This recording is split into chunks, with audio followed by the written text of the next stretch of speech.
Good afternoon, everyone. My name is Tomas, and I'm very pleased to be speaking in front of you all today. Доброго дня всім. Мене звуть Томас. Мені дуже приємно спілкуватися з вами сьогодні. So that's a little bit of Ukrainian language. And the significance of that, I suppose, is that nothing bad is going to happen to me for speaking it to you today.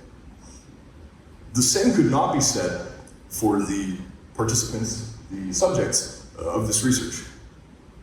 And so that's what I'm going to tell you a little bit about right now. Briefly, the project is called Voices of Resilience in Ukraine. I examined close to 100 narratives with Ukrainians who survived genocidal Soviet Russian social policies. My goal being to see what factors are associated with psychological resilience in the face of such threats to one's well-being, to put it mildly. A little bit of background. During the bulk of the 20th century, the people of Ukraine and their unceded traditional ancestral territories, as we like to say at Canadian universities, were violently and brutally occupied by the Soviets. The communists, who were in fact so interested in equality that their policies aimed to make all Ukrainians equally Russian. That is to say, the cultural erasure and colonization of Ukraine. These policies amounted to essentially no Ukrainian identity allowed.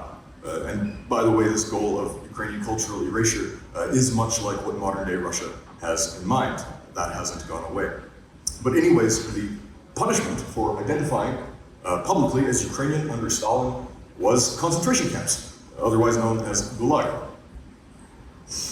So after the Soviet Union fell in 1991, many survivors of these communist concentration camps were interviewed to share their stories. This study takes 95 of these survivor interviews, totaling 12,000 paragraphs, or about 1 million words, and analyzes their content to extract psychological insights about what factors encourage resilience despite such negative experiences. These interviews are with individuals who were pro-Ukraine in the 1960s, imprisoned for their identity in the 1970s, and released around the 1980s, eventually granting interviews between about 1995 and 2009 with the Kharkiv Human Rights Protection Group and the Center for Research on the Ukrainian Liberation Movement. And what I hope to do is to apply findings from analyzing these historical Ukrainian populations to help Ukrainians surviving the current Russian invasion. And I'm focused on these interviews, not so much as historical records, but as psychological data, right? By examining how survivors describe their experiences, we want to understand what factors make some people more resilient to trauma. And so what might these factors be? Well, we're going to look at 3 psychological predictor variables, one motivational, one cognitive, and one sociocultural. And here they are.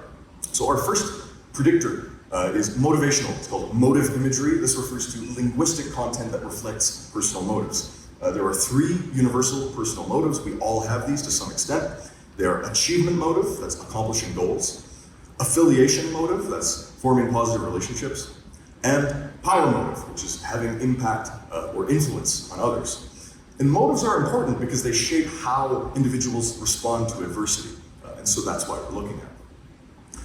Next, we have a cognitive variable called integrative complexity. This is a state measure of cognitive complexity that breaks down into 2 parts. The first is differentiation. This is the degree to which one's thinking acknowledges 2 different perspectives. And integration is the degree to which one's thinking integrates or reconciles those 2 perspectives into a coherent worldview.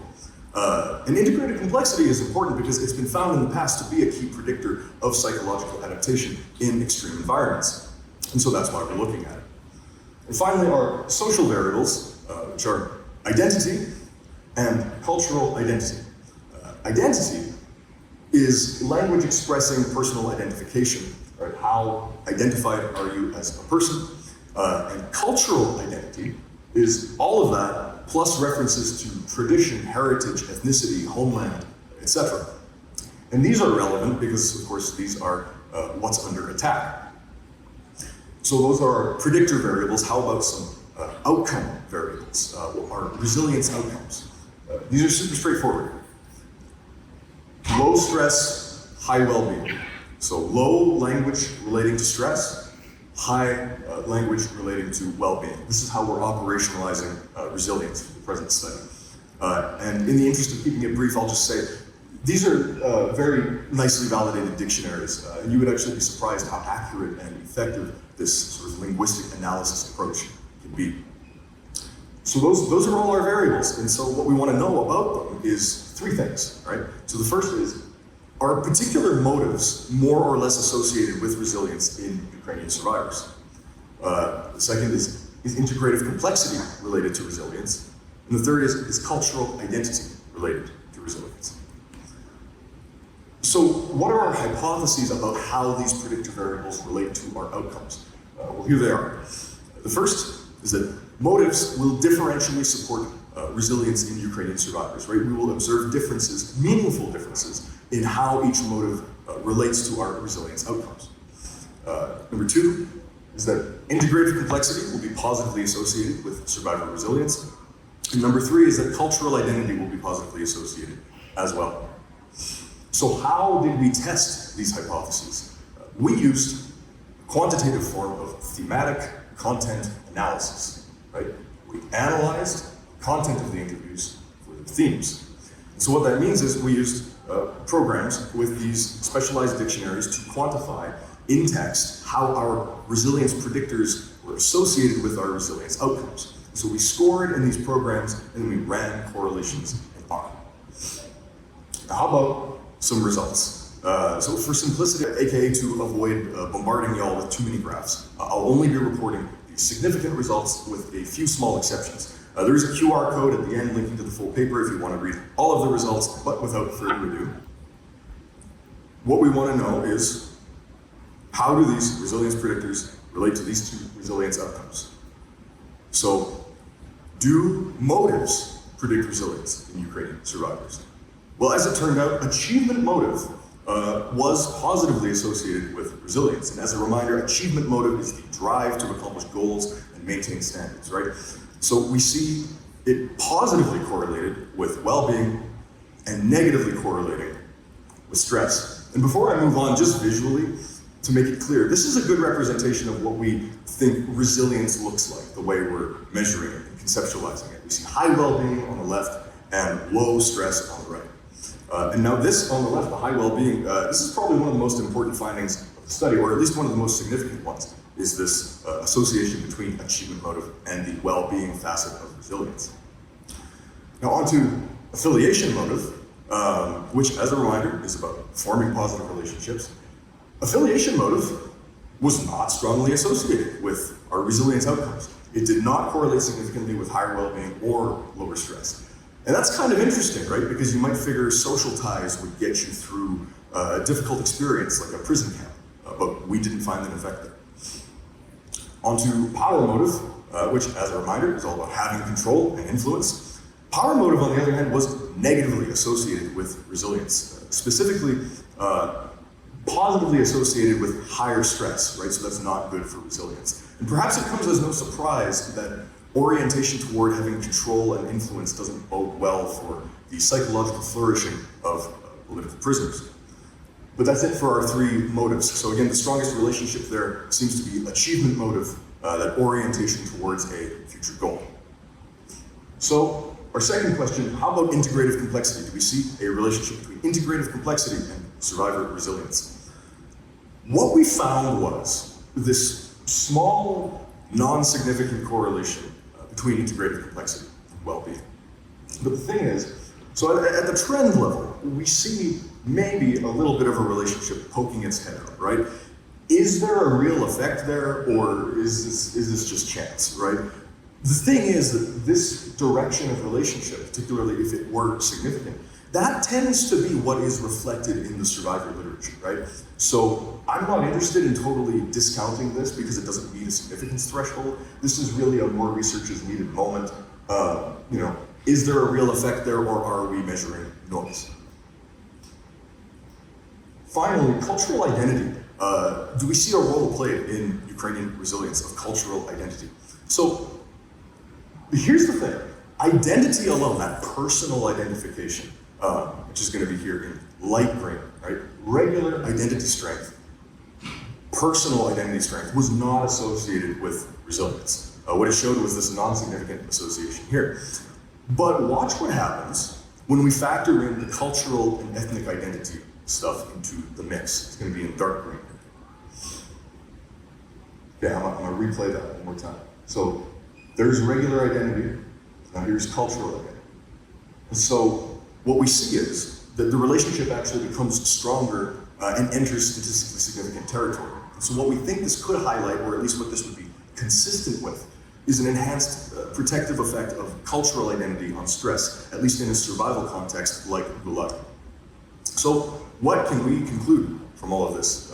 Well, firstly, achievement motive does appear to be related to higher well-being in these survivors and lower stress, so both of our resilience outcomes. Integrative complexity might encourage resilience. We don't know from these data and these tests that we ran. And finally, national and cultural identity were related to lower stress in Ukrainian survivors. So in terms of future directions, the first thing I can think of course, is how can findings like these inform treatment protocols for survivors of Russia's current invasion of Ukraine? And also, if there really is a protective effect there of cultural identity, how can we harness that to boost resilience? And how different is cultural identity from something like nationalism? Those are interesting questions to me to follow up on. But I think I'll leave it there and open it up for questions. Thank you all very much.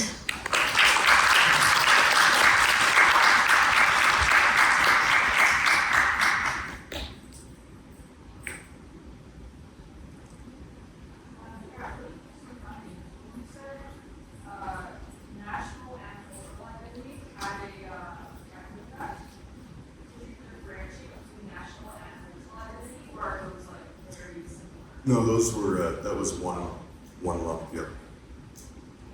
Yes. Yeah, thanks for doing this topic. And if you were to replicate the study now with the current survivors of those who flee the war, and it would be the interview while it's still ongoing, what potential factors do you think you could identify associated with resilience? I love that you brought up replicating this, because I have replicated some of these results in a different Ukrainian survivor population, which was Holodomor survivors. And some of these facets, like achievement motive, do generalize between those contexts, and some of them, like integrative complexity, absolutely do not. We found a very flat line with the Holodomor survivors. And so context definitely plays a big role.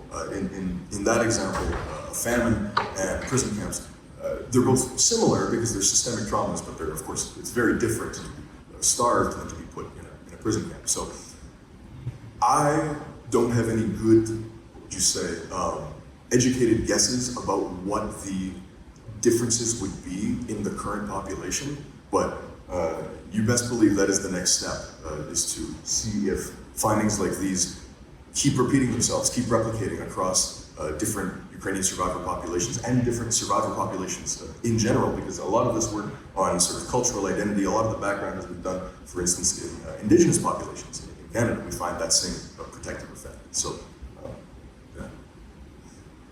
Yes? Can you say that one more time?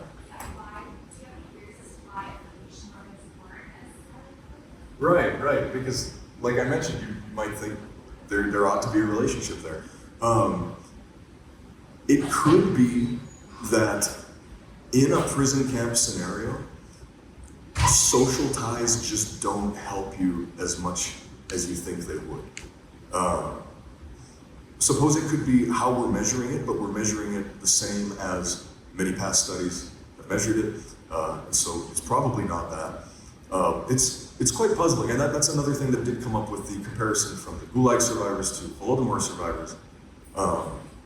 So yeah, that's something I actually would like to follow up on and see if I can formulate some hypothesis as to why that, maybe not predicted effect, but like that, how would you say, that effect that can be very easily reasoned to, why that's not showing up.